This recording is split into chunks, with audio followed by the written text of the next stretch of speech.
play the love game too at the dinner table. And for you kind of mentioned it before, listen, observe, validate, expand was a process that I created after I traveled around the country helping sales teams make better cold calls. And what we found is it didn't have to be cold if you learned how to build rapport quickly. Mm-hmm. And then once people got there, they would come up to me and say, well, what do I do when I get to the meeting? And I'd be like, well, you talk to them.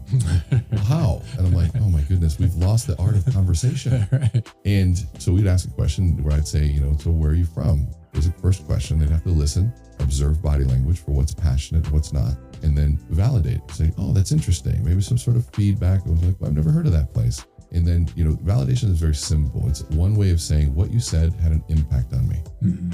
And then ask an expanding question based on something they said, not something I want to talk about, but based on something they said to go deeper down that path. And so listen, observe, validate, expand.